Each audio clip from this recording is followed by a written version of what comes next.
congressman would be Representative Salvador Belaro.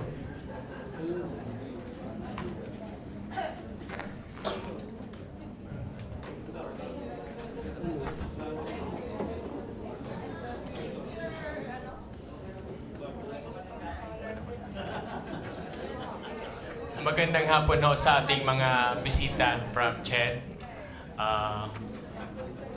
Commissioner Licuanan, Chairperson Licuanan, I am pleasantly surprised to find fellow Cornelian at the helm of CHED, Commissioner Alarcon.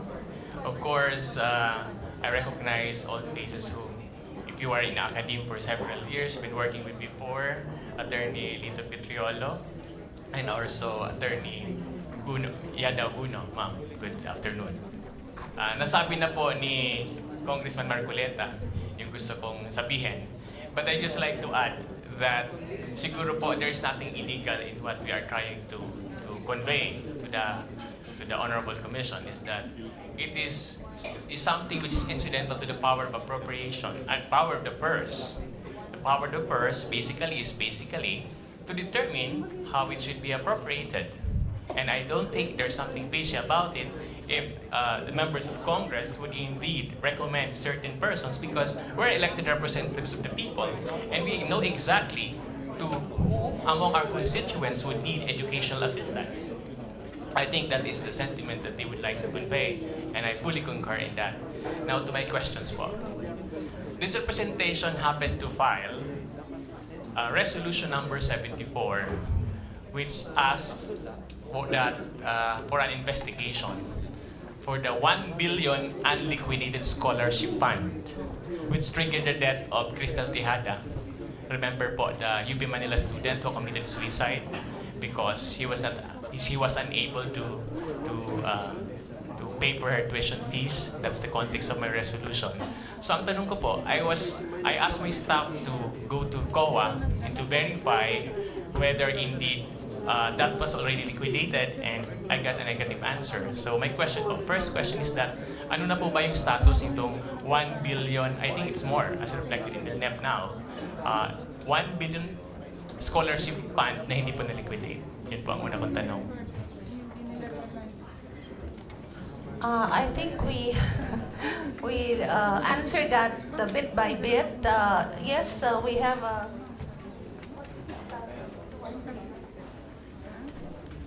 of course, COA has it as of a certain period, and I don't know whether they went directly to COA or they mined the website. The website is always time-bound, and essentially, I'm not sure. I'm not sure exactly what they were discussing. Yes, ma'am.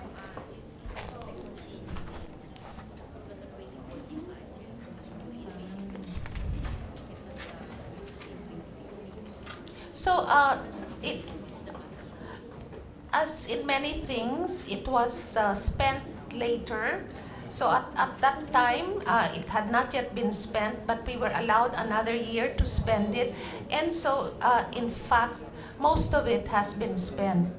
No, and I do want to question your assumption that it was that 1 billion shortfall that caused the death of Cristel Tejada. That is quite a jump. No, I know I'm, as a fellow Cornelian, where I studied psychology, the psychologist will tell you suicide is not a simple matter, and you cannot make such a simplistic judgment.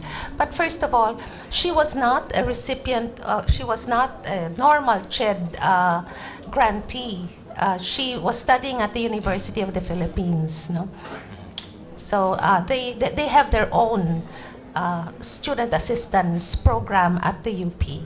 And I think that has been studied quite well, and UP would have very comprehensive answers to the issues related to Cristel. No?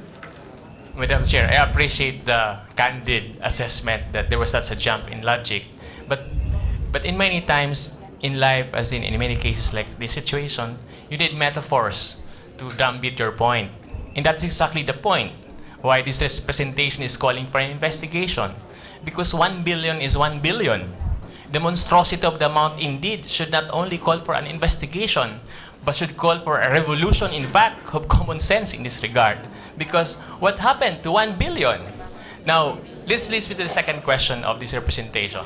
The second question is, what are the policies being adopted, if any, by the CHED so as that this phenomenon of staggering proportions, billionic proportions, should not be repeated again?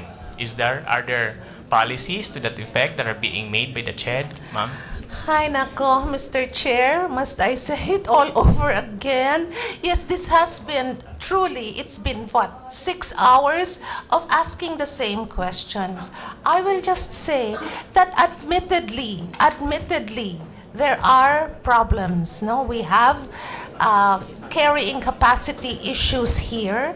It started when, from a very small, a normal fund for student financial assistance, this really became huge when PDAF was apportioned, was declared illegal and apportioned to the various agencies. So, admittedly, we have not yet been able to just perform our jobs fast enough. And as has come up here, we have tried getting casual, contractual employees to help in our regional offices. We have streamlined the documentary requirements. We have done, and we still are in the process of trying to find better ways so that every time we face Congress, these things are not brought up again to haunt us. But yes, we are doing our best, and we have given, another thing we have is that we now will give only 1 year to spend the amounts rather than what is allowed, which is 2 years. So sometimes what comes out in COA reports and so forth are a reflection of that year. But we still have another year, and eventually it is spent.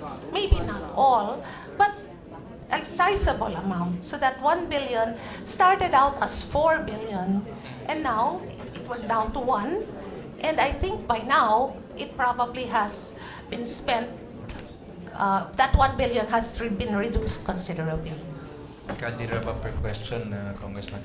Pasensya na po, but I think I used to just speak for the millions of students who are also expecting scholarships. And alam niyo po, yung mga scholars dito, they also have dreams. And once na hindi nagamit yung mga pondo natin sa scholarships, hindi yung mga dreams sila naging nightmares. So, ito po ay it's a call for the CHED to, if you have policies indeed, to expedite the release of the scholarship funds, that should be a top priority. So, moving on to my next point. Yun po bang sa UNIFAS law, which is supposed to address the problem of scholarships, meron na po bang IRR? And kung wala pa po, bakit po hindi pa nagagawa hanggang ngayon? Meron na. We have completed the IRR. It's been signed by all the members of the board. So, it's, what? Yeah, it's being published in the official gazette. So anyway, it's done. Last question, Madam Chair. Ito po pinapatanong lang aming mga constituents. Kasi po, because of the implementation of K-12, nagkakaroon yata ng disjunct yung DepEd sa CHED. For example, with respect to the opening of classes, I was told that this results to impact on family vacations because nagsisimula yata yung DepEd is June, and then CHED, college courses, August. So ano po ang ginagawa? No. That is totally false. The school year, the normal school year is still, for the most part, June. For the most part. The basic education has not moved. There are a few, and we are in a process of studying just exactly how many, and how many have not, in fact, gone back to the June. But some have experimented with August. But the law does say that the opening of the school year can be set any time between June and August. So that's really what it is. So yes, there are a few inconveniences in families, but it is not something we think should be legislated across the board. Salamat po and thank you for accommodating our Thank questions. you, Congressman. Next